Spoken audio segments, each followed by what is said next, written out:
Hey, what's up? This is VJ Villafuerte and this is the new Canon F789 SGA version 2. At alam ko marami kayong questions tungkol sa calculator na ito, so sagutin natin silang lahat in this video. So, konting background muna, this project has actually been in development for almost 2 years na. And it started sa mga comments nyo. Kasi 'di ba, out of all the calculators na allowed sa board exam, yung Canon ay sikat kasi siya yung may pinakamaraming functions pero siya na rin yung may pinakamabagal na shift solve. So Canon wanted to improve that. And so nag-reach out sila sa akin to improve the new version of their calculator. At nagulat nga ako kasi Canon Japan themselves binisita kami to get my inputs kung paano mapa-improve yung bagong version. So sinabi ko sa kanila kung gaano ka-importante yung bilis ng shift solve sa pag-take ng board exam at how it affects yung decision-making ng students and takers on buying a calculator. And so fast forward a few months, actually umabot pa ata ito ng 1 year, at ito na siya. This is officially the first unit ng Canon F789 SGA version 2 sa Pilipinas, and I am proud to say na isa ako sa mga nag-design ng calculator na ito. And so kung tinatanong nyo kung available na ba siya, it is already available for pre-order. Ang gagawin nyo lang is to check out yung description namin for the order form.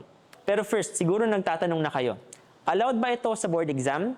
And ang sagot dyan is pending pa. As of now, kausap pa namin yung PRC to allow the use of the version 2 ng Canon para sa lahat ng engineering board exams, hindi lang sa civil engineering.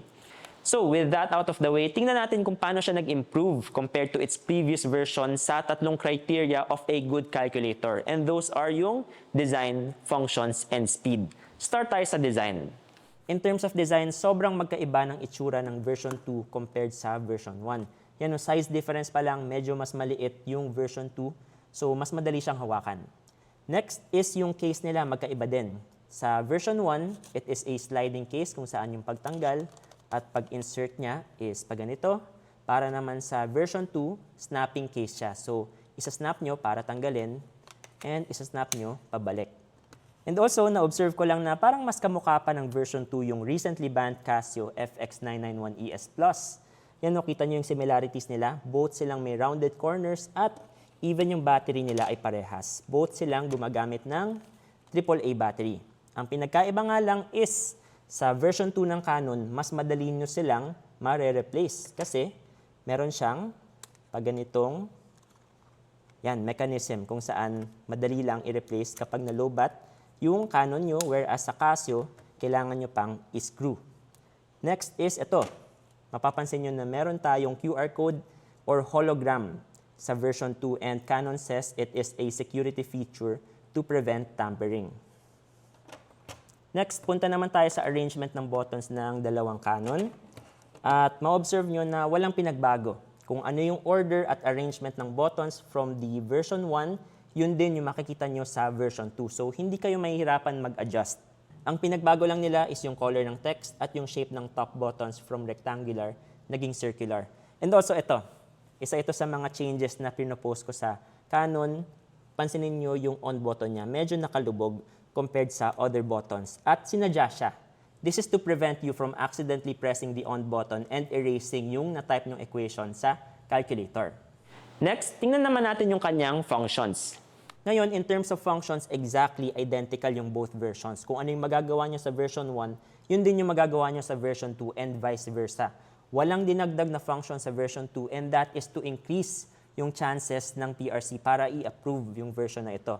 Naalala ko, tinanong pa ng Canon sa akin kung gusto ko bang magdagdag ng additional functions for the version 2. Sinabi ko na baka pag nagdagdag tayo ng bagong functions, hindi na siya payagan ng PRC para sa board exam kasi essentially gumawa na tayo ng bagong calculator altogether.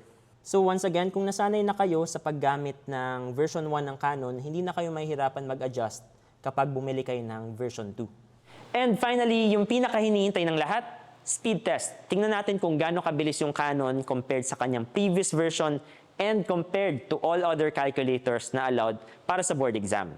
Ayan, for our first equation, let's see how fast they solve integrals regarding orifice flow. So sige, 3, 2, 1, go.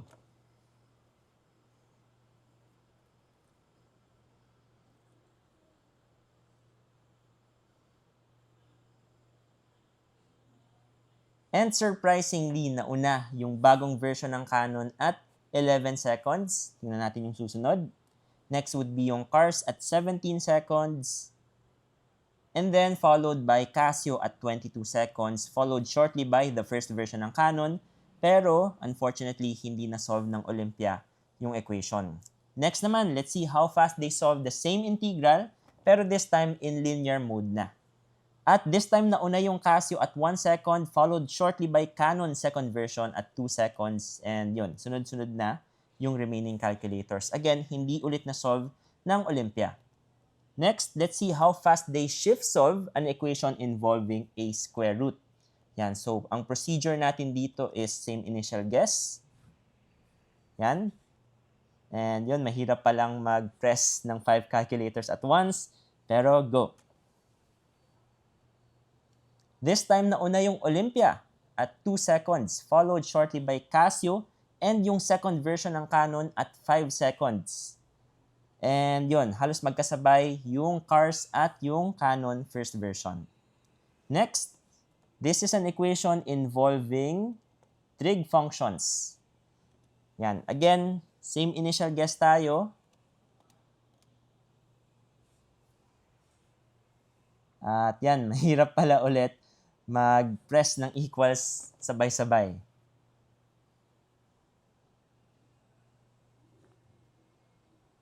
Okay, nauna ulit yung Olympia at 6 seconds, followed by Casio at 8 seconds. And Cars naman at 12, followed by Canon second edition at 14. And yun, ito yung sikat na characteristic ng Canon first edition. Talagang mabagal siya mag-shift solve. And tingnan natin ano yung aabutin niya. There, 31 seconds. Sobrang huli sa all other calculators. Next, yan, shift solve again involving a variable na naka-square root at nasa denominator pa. So, ultimate challenge talaga ito for calculators for their shift solve speed.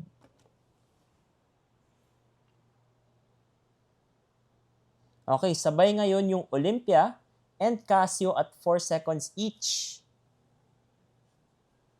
Next would be yung Cars at 11 seconds.